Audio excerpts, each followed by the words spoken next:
नमस्कार, आप देख रहे हैं न्यूज 24। आपके साथ मैं हूं रवि ठाकुर। महाराष्ट्र की सियासत में अब की बार जो होने जा रहा है, इससे पहले शायद ही कभी हुआ होगा। शिवसेना और एनसीपी में दो दो फाड़ होना, दोनों का एक एक धड़ा एक दूसरे का विरोधी होना, इस बार के महाराष्ट्र विधानसभा चुनाव को और दिलचस्प बना रहा है। एक तरफ जहां बीजेपी के साथ शिंदे की अगुवाई वाली शिवसेना और अजीत पवार की अगुवाई वाली एनसीपी है, तो वहीं कांग्रेस के साथ उद्धव ठाकरे की नेतृत्व वाली शिवसेना यूबीटी और शरद पवार की एनसीपी शरद है। लेकिन इन सब के बीच तीन ऐसे नेता हैं और उनकी पार्टी है जो सभी का समीकरण बिगाड़ सकते हैं। इन तीनों के वोट बैंक की काट के लिए महायुति और महाविकास अघाड़ी को काफी माथापच्ची करनी पड़ रही है। आखिर कौन है ये तीन नेता और किसके पास है 8 की काट? ये रिपोर्ट देखिए।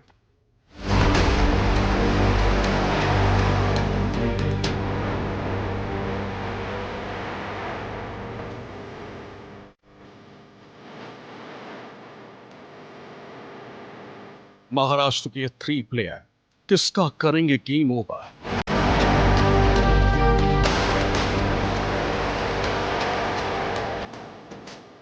जिसके पास 8 की कार, अब की बार उसी की ठार।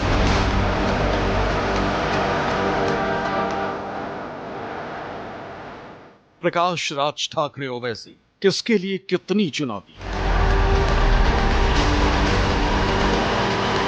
महाराष्ट्र, जहां की पूरी सियासत इन दिनों महायुति और महाविकास अघाड़ी गठबंधन के इर्द गिर्द घूम रही है, लेकिन इन सब के बीच 3 और सियासी खिलाड़ियों पर सबकी नजर टिकी हुई है। प्रकाश अंबेडकर, राज ठाकरे और असदुद्दीन ओवैसी। प्रदेश की राजनीति में इन 3 चेहरों पर इस वक्त सबकी नजरें घूम रही हैं। वो कहते हैं ना कि छोटा पैकेट बड़ा धमाका।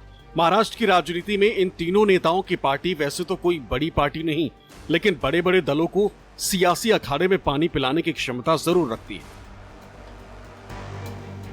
इन नेताओं की पार्टी वैसे तो अकेले दम पर सरकार बनाने की हैसियत नहीं रखती, लेकिन सरकार बनाने की ताकत रखने वाले दलों का गेम बिगाड़ने की क्षमता इन नेताओं के पास जरूर है। और तो और इनकी वजह से प्रदेश के प्रमुख दलों को अपना अपना समीकरण बनाने में भी काफी माथापच्ची करनी पड़ रही है। अब की बार के विधानसभा चुनाव के लिए इन नेताओं का क्या है गेम प्लान? आखिर हम क्यों कह रहे हैं कि जिसके पास 8 की काट उसको ही सत्ता मिलेगी इस बार? आपको इसका पूरा गणित समझाएंगे, लेकिन उससे पहले जरा ये जान लीजिए कि इन 3 नेताओं की प्रदेश की सियासत में असल ताकत क्या है। प्रकाश अंबेडकर वंचित बहुजन अघाड़ी नाम से पार्टी चलाते हैं। प्रदेश की 288 में से 10 से 15 सीटों पर इनकी पार्टी की मजबूत पकड़ है।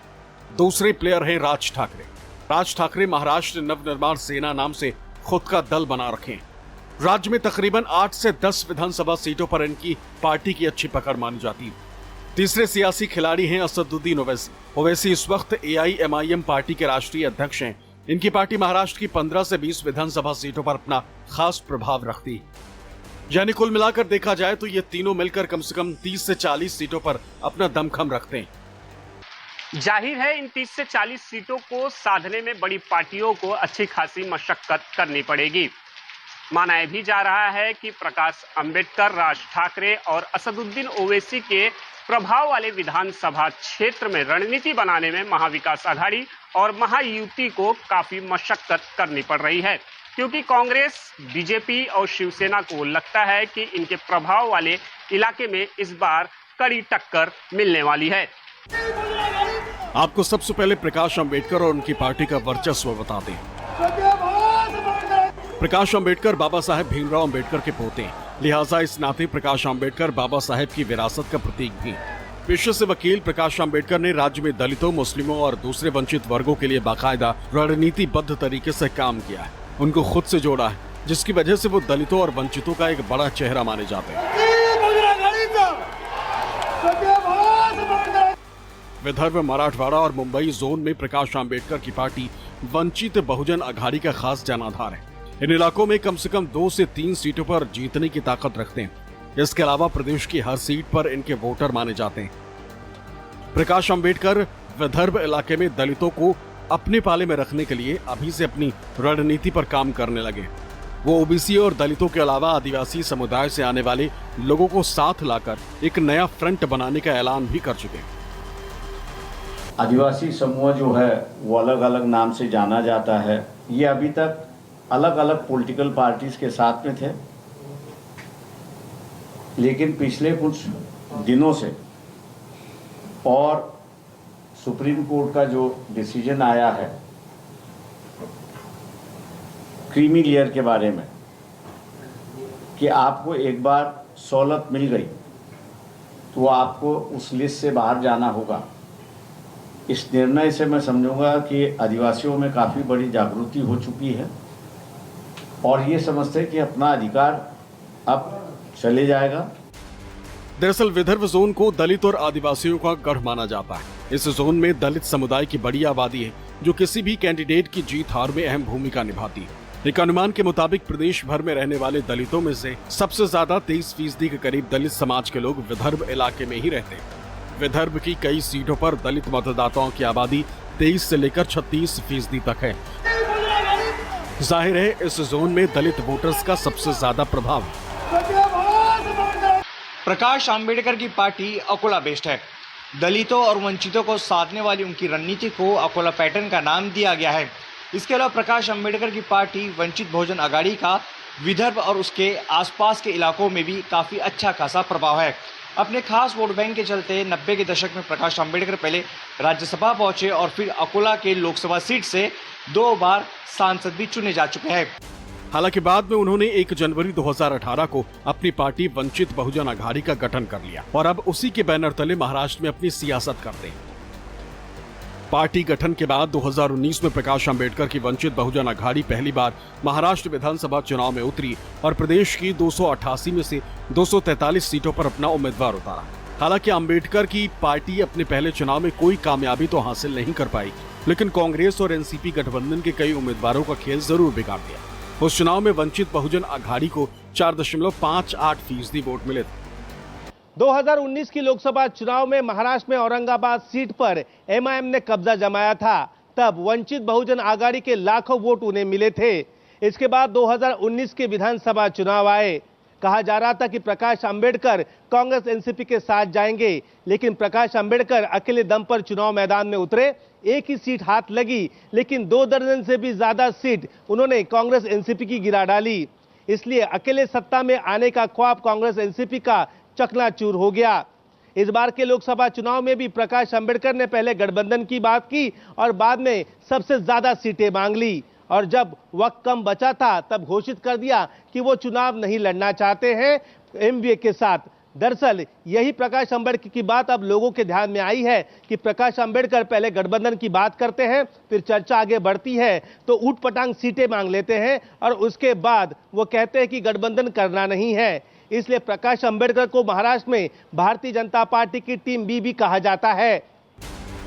प्रकाश आंबेडकर पिछले कुछ समय से महाविकास आघाड़ी के साथ गठबंधन करने की कोशिश में लगे हैं।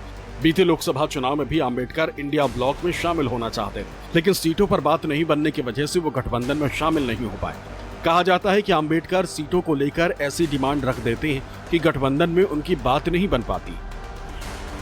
इस बार भी जिस तरह से वो ज्यादा सीटों की मांग कर रहे हैं, उससे एमवीए के घटक दलों को लग रहा है कि अगर वंचित बहुजन आघाड़ी को ज्यादा सीटें दी गई तो वहां महायुति को फायदा हो सकता है।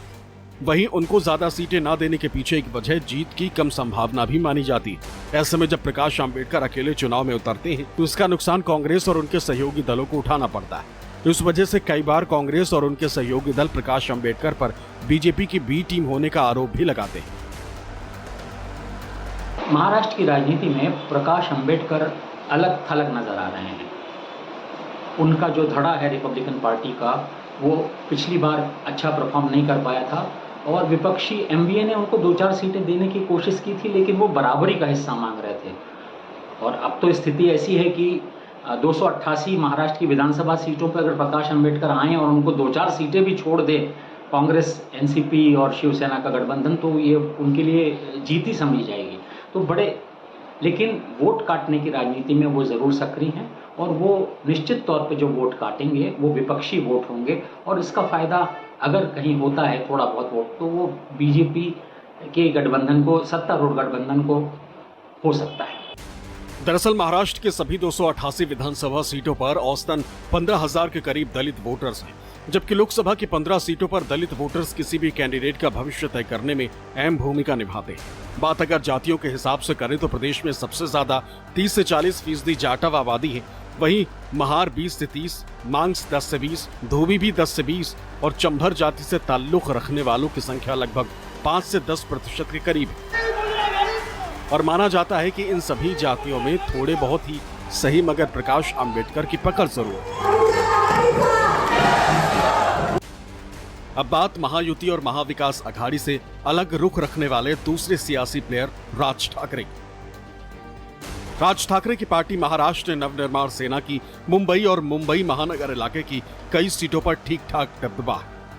वर्ली, दादर माहिम, सेवरी, भायखला, ठाणे, मगा ठाणे, डिंडोशी, जोगेश्वरी और वर्सोवा समेत तकरीबन 10 से 15 ऐसी सीटें हैं जहां मनसे की ठीक ठाक वोटर हैं।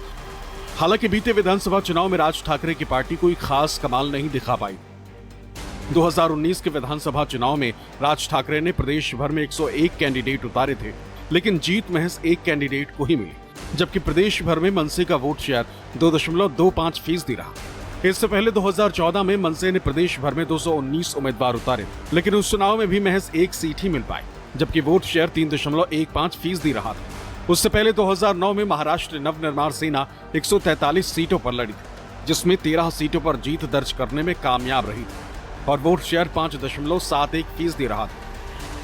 यह राज ठाकरे की पार्टी का पहला विधानसभा चुनाव था जिसमें शानदार कमाल किया था, और यही अब तक का सबसे शानदार प्रदर्शन भी रहा, क्योंकि इसके बाद से राज ठाकरे का जनाधार लगातार कम होता चला गया, जिसका नतीजा सीटों पर पड़ा। ऐसे में देखा जाए तो अब की बार का चुनाव राज ठाकरे के लिए प्रतिष्ठा का सवाल बन गया। शायद यही वजह है कि इस बार के चुनाव में अपनी साख बचाए रखने की पूरी कवायद में राज ठाकरे अभी से जुटे हुए हैं। बीते 23 सितंबर को राज ठाकरे ने शिवसेना के मुखिया और सीएम एकनाथ शिंदे से मुलाकात की थी। क्योंकि ये मीटिंग बेहद सीक्रेट रखी गई थी, लिहाजा पब्लिक डोमेन में खुलकर कोई भी बातें सामने नहीं आई।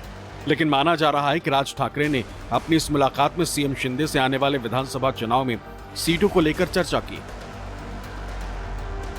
दरअसल सूत्रों की माने तो राज ठाकरे अपने बेटे अमित ठाकरे को सियासत में लॉन्च करना चाह रहे हैं।